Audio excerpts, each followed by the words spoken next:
Morning everybody. எல்லோருக்கும் என்னுடைய அன்பார்ந்த வணக்கங்கள். பாரதி பாஸ்கர் சொன்னாங்க, ஒரு ஆன்மீக அதிர்வலைன்னு. அந்த ஒரு வைப்ரேஷன் தான் இந்த கதையை பற்றி சுரேஷ் கிருஷ்ணா என்கிட்ட ஃபோனில் சொன்னப்போவே எனக்கு ஏற்பட்டது. அவங்க சொன்ன இன்னொரு விஷயம், கடுஞ்சொற்கள், a lot of bad language and bitterness, and there's a lot of bickering and violence that is going around everywhere. இப்போ திரும்பி அதெல்லாம் மறந்து அந்த மாய வலையெல்லாம் நம்மளை விட்டுட்டு ஒரு பியூரிட்டிக்கு வந்த மாதிரி இருந்தது இந்த படத்தில் ஒர்க் பண்ணும்போதே. That is the feeling that we got. And சொல்லுவாங்க, எல்லாருக்கும் எவ்வளோ பெரிய ஈகோ இருக்கும், எவ்வளோ பெரிய கர்வம் எல்லாம் இருக்கும்.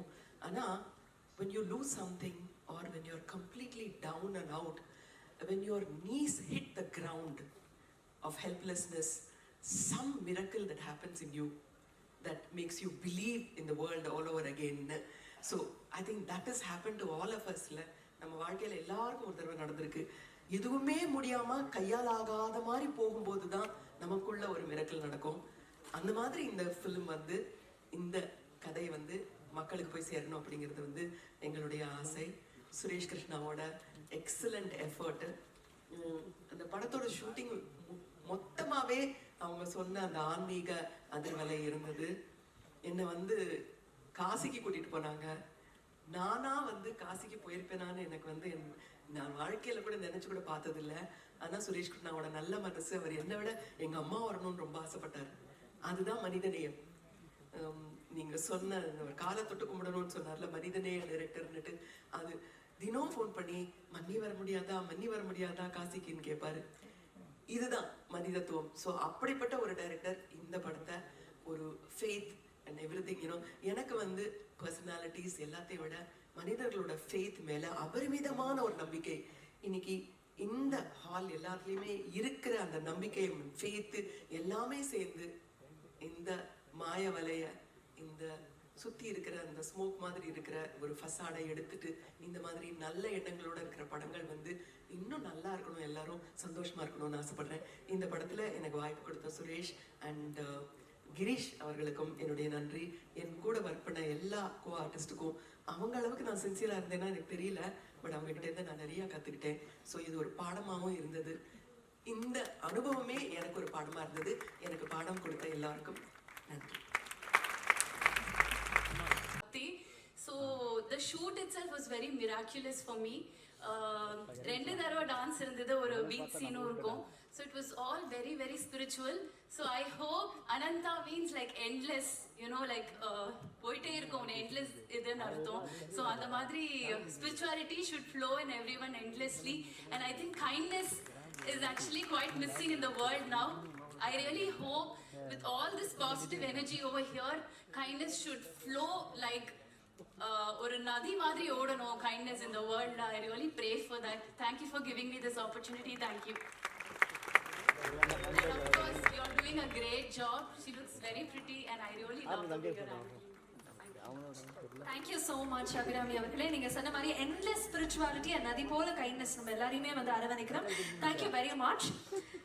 அடுத்ததாக நான் கூப்பிடக்கூடிய நபர் இந்த மேடைக்கு ஒரு பயங்கரமான எனர்ஜியை கொடுக்க போறாரு அப்படிங்கிறதுல எந்த விதமான சந்தேகமும். அம்மா மேடை நாடகத்துல சத்யபாமா புகழ்பெற்ற மைத்தலாஜிக்கல் பௌராணிகம், அதில் அம்மா நடிப்பாங்க. எங்க அப்பா ஹார்மோனிஸ்ட். நான் சின்ன வயசுல பாபா கிட்ட கிருஷ்ண துலா பாரம் அந்த டிராமாக்கு ஒரு 2 times போயிருக்கேன். ஒரு 7-8 வயசுல ஒரு வாட்டி, 11, 12, 13 வயசுல ஒரு வாட்டி. அப்போ நான் சைல்டு ஆர்டிஸ்ட் ஆகிட்டேன் ஃபிலிமில். பாபாவை பார்க்கும்போது, அவ்வளோ க்ரௌடு பார்க்கும்போது எனக்கும் ஏதாவது கையில் கொடுப்பாரு அப்படின்னு சொல்லி ஆசைப்பட்ட பக்தர்களில் நான் ஒருத்தர். எங்கள் மதருக்கு அவர் உட்கார்ந்து அந்த மதிய நாடகம் அப்படியே பார்ப்பாரு. மினிமம் 2 hours அந்த ட்ராமா. நார்மலாக 3.5 hours 4 hours போகும். பட் அங்கே அந்த இது பண்ணிட்டு 2 hours கண்டிப்பாக பாபா உட்கார்ந்துருப்பாரு. அதுக்கப்புறம் எனக்கு பாடகரான பிறகு ஒரு 3-4 வாட்டி வாய்ப்பு கொடுத்தாரு. எனக்கு பெரிய சந்தோஷம் என்னன்னா, 70வது பர்த்டேக்கு ஒரு 35 லட்சம் பேரில் அவர் பாபா அவர்கள் தங்க ரதத்தில் வரும்போது எனக்கு ஸ்வாகதம் சுஸ்வாகதம் ஸ்வாகதம் ஸ்ரீ சாயிநாதா ஸ்வாகதம். இது 35 லட்சத்துக்கு முன்னாடி ஹெலிகாப்டர்ஸ்ல அந்த ஃப்ளவர்ஸ் கொட்டும்போது நான் வந்து அங்கே 13 சரணம் ரிப்பீட்டடாக பாடிட்டு இருக்கேன். அதாவது 32 டைம்ஸ் 46 நிமிஷம். சுசீலம்மா அவர்கள், வாணிஜம்மா ஜெயராம் அவர்கள், சுனில் கவாஸ்கர் அவர்கள், எவ்வளோ பெரிய பெரிய ஜாம்பவன்கள் கோரஸ் பாடிட்டு இருக்காங்க. திரும்பி பார்த்தா எனக்கு தெரியல.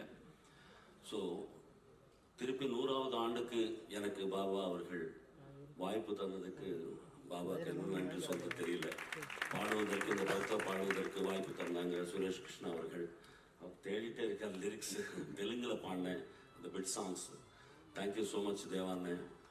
ஒரு சின்ன வயசுலேருந்து, அதாவது இந்த ஜென்மத்தில் எதிரில் பார்க்குற தெய்வம், அவரை பார்க்குறதுக்கு சின்ன வயசில் அம்மா அப்பா கொடுத்தாங்க வாய்ப்பு. அதுக்கப்புறம் சினிமா கொடுத்தது அவர் பார்க்குறதுக்கு பாடகரா. அப்புறம் இந்த 100வது ஆண்டில் படத்தில் நீங்கள் சுரேஷ் கிருஷ்ணா அவர்கள் சார்பில் பாடுறதுக்கு வாய்ப்பு தந்ததுக்கு மிக்க நன்றி.